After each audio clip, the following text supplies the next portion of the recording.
अस्सलामुअलैकुम दोस्तों, उम्मीद है सब लोग खैर से होंगे। बात करेंगे ओमान जॉब चेंज एनओसी के मतलब और वो तमाम दोस्त अहबाब जिनको 6 माह हो चुके हैं ओमान से बाहर, यानी 180 दिन से ओमान से बाहर हैं वो और वापस आना चाहते हैं। उनके लिए शर्त रखी गई थी कि एनओसी लेके वो वापस आ सकते हैं और अभी तक उनके एनओसी ख़त्म करने के बारे में कोई ऐलान नहीं किया गया। जैसे वो अनाउंसमेंट होती है वो भी आपके साथ शेयर करेंगे।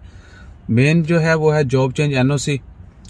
तो आप सब दोस्तों आपको पता है कि 2014 में ये रूल इम्प्लीमेंट हुआ था। तब से अब तक जो है वो लोग हर साल यही सोचते हैं कि शायद अगले 6 महीने बाद ख़त्म हो जाएगा, साल बाद ख़त्म हो जाएगा और वो वापस जॉब स्विच कर सकेंगे, अच्छी जॉब पे जा सकेंगे। आपको पता है कि बहुत सारे मसले मसाइल होते हैं अरबाब के साथ, कंपनियों के साथ, इवन के हर बंदा जो है बेहतर से बेहतर जो जॉब करना चाहता है। तो एनओसी फाइनली जो है वो खत्म करने का ऐलान कर दिया गया है। जनवरी 1, 2021 से एनओसी के बगैर जॉब चेंज कर सकते हैं, मगर यहाँ पर है क्वेश्चन मार्क। वो किस लिए है कि नया प्रोसेस क्या होगा, मुकम्मल तरीकाकार क्या होगा, उसके मुतल्लिक अभी तक कोई इन्फॉर्मेशन नहीं है।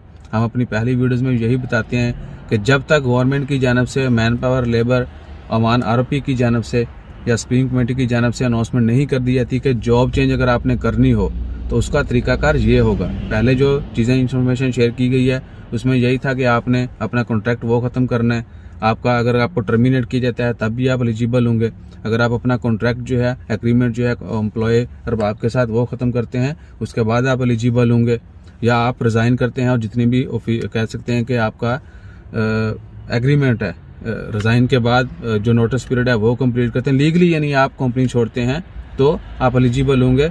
लेकिन फिर भी बहुत सारी चेंजेस होंगी। जिस तरह आसान कहना है कि एनओसी के बगैर जॉब चेंज कर सकते हैं, वैसा नहीं है। और होपफुली आने वाले कुछ दिनों में जो है वो मुकम्मल तरीकाकार भी शेयर कर दिया जाएगा। उसका प्रोसेस जो है वो शेयर कर दिया जाएगा कि ये तफसील है, ये प्रोसेस कंप्लीट करने के बाद या जो बंदे इनको फॉलो करेंगे, ये रिक्वायरमेंट फुलफिल करेंगे, वो एलिजिबल होंगे जॉब चेंज करने के। लेकिन फिर भी कुछ डॉक्यूमेंट्स चाहिए होंगे। अरबाब जो है, जिस कंपनी को आप छोड़ रहे हैं, जिस बंदे को आप छोड़ रहे हैं, जिस स्पॉन्सर को आप छोड़ रहे हैं, उसको पूरे राइट्स होंगे कि वो आपको बैन कर सकता है। ऐसा नहीं है कि आपने रिजाइन कर दिया तो आप जो है ना आज़ाद हो गए, ऐसा नहीं होगा। उसको पूरे राइट्स दिए गए हैं कि वो मुकम्मल राइट्स रखता है, मुकम्मल हक रखता है कि आपको ब्लैक लिस्ट कर दे, आपको ब्लॉक कर दे, आपको जो है वो पाबंदी लगा दे कि ये बंदा किसी और के साथ जॉब नहीं कर सकता।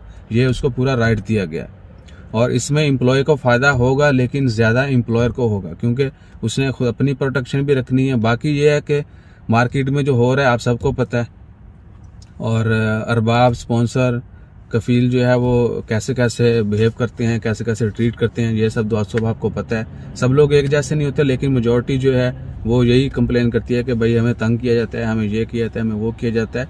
तो लोग जो है कि अपने रवैयों की वजह से भी कुछ लोग जॉब चेंज करना चाहते हैं, कुछ लोग कह सकते हैं कि बेहतरी की जानब जाना चाहते हैं, यानी अच्छी जॉब उनको मिल रही है, अच्छी अपॉर्चुनिटी मिल रही है तो वो वेल करना चाहते हैं।